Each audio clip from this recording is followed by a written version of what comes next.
Bonjour à tous, je m'appelle Agathe Guichard. Donc après mon baccalauréat, j'ai eu l'opportunité d'intégrer une classe préparatoire aux grandes écoles ENS D1. Donc c'est tout simplement une classe préparatoire qui va allier économie et droit. Puis à l'issue de ces 2 années, j'ai intégré le magistère de droit des activités économiques de l'université Paris 1 Panthéon-Sorbonne, donc pendant ma 3e année de droit. Ensuite, j'ai obtenu ma licence, puis j'ai intégré dans la continuité de mes études le Master 1 droit des affaires de cette même université, tout en poursuivant en parallèle le magistère de la Sorbonne. J'ai obtenu mon Master 1 cette année et à la rentrée prochaine, je vais intégrer le Master 2 droit des affaires dirigé par messieurs les professeurs Porakia et Minjuc de cette même université.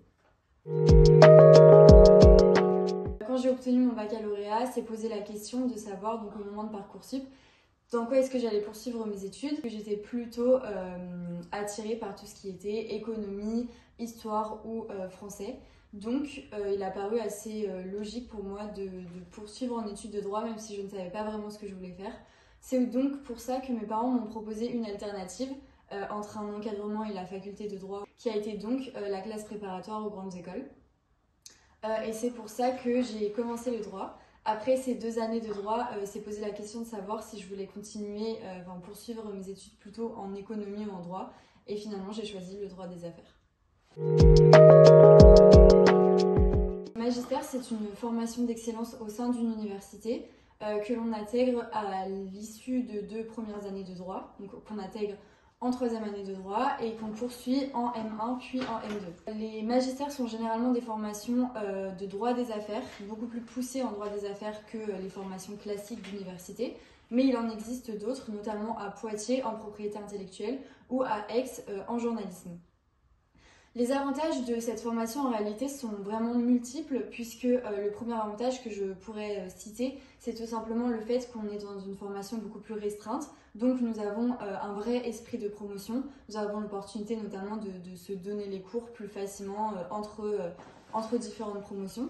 Le deuxième avantage est bien sûr l'excellence de la formation en elle-même puisque nous avons des professeurs très importants qui peuvent nous donner des cours et nous ne sommes qu'une vingtaine à suivre ces cours, donc c'est vraiment très appréciable.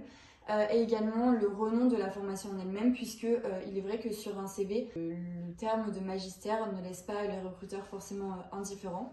Donc vraiment le magistère c'est une formation d'excellence en droit des affaires qui va nous permettre d'être intégrés au sein d'une promotion et encadré par une équipe d'enseignants qui est beaucoup plus présente qu'en faculté classique. Le Master 1 droit des affaires de l'Université Paris 1 Panthéon-Sorbonne est un Master 1 pour le coup assez classique puisqu'on va poursuivre l'étude de certaines matières qu'on avait déjà pendant la licence, mais on va en découvrir de nouvelles.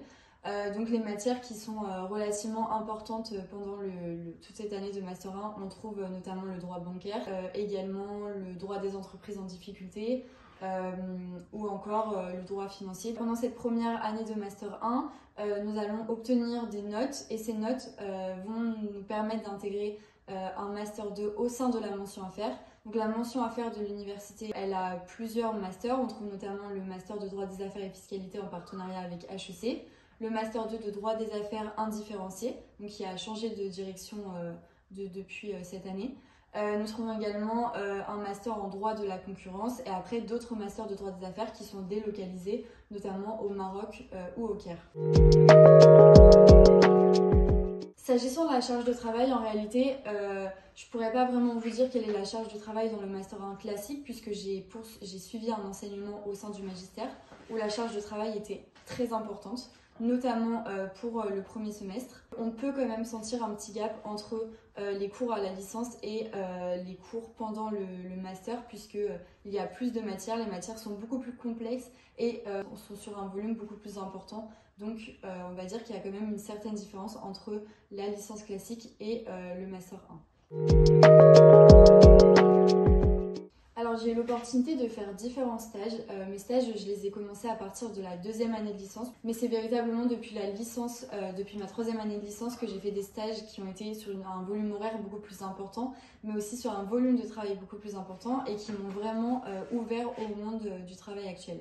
Donc en 3e année de droit, j'ai eu l'opportunité d'intégrer le ministère de la Justice au sein de la délégation aux affaires européennes et internationales Et mon travail consistait globalement à encadrer les magistrats de liaison, à faire des notes sur les différentes actions qu'ils avaient pu mener à l'étranger et donc à m'intéresser à la coopération internationale en matière pénale et civile entre les différents pays.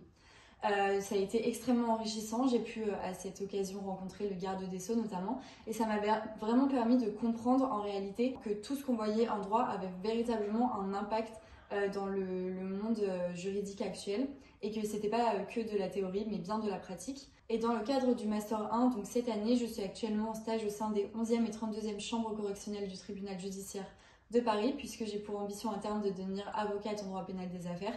Et pendant ce stage, j'ai eu l'opportunité de rédiger notamment et surtout des jugements, mais aussi de pouvoir faire des recherches, notamment en matière de blanchiment. Et donc tous ces stages véritablement m'ont poussé à faire du droit, m'ont poussé à continuer, puisque c'est dans ces moments-là qu'on se rend compte que la théorie c'est une chose, mais que cette théorie elle est nécessaire pour la pratique. Et donc ça a été vraiment très enrichissant et je vous invite à faire le plus de stages possible, puisque c'est comme ça qu'on découvre le droit et comme ça finalement qu'on devient motivé pour ce qu'on veut faire plus tard.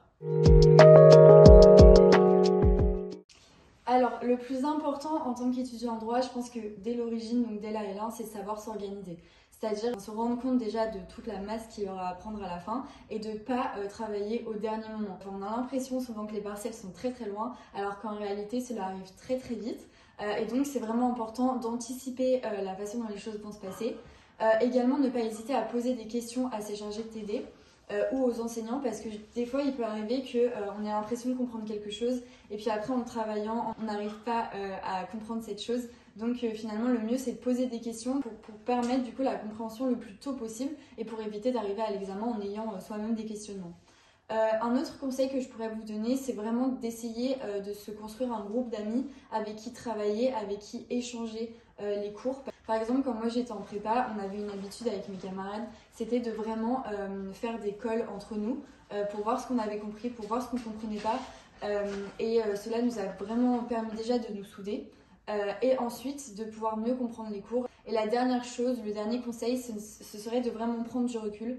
Parfois on peut avoir l'impression qu'on est sous l'eau, qu'on va jamais y arriver, mais finalement avec du recul, en prenant du recul, en prenant de la hauteur, on se rend compte qu'on sait des choses et ça permet aussi de mieux cibler, ne pas comprendre plutôt que de se sentir totalement perdu au milieu de la masse.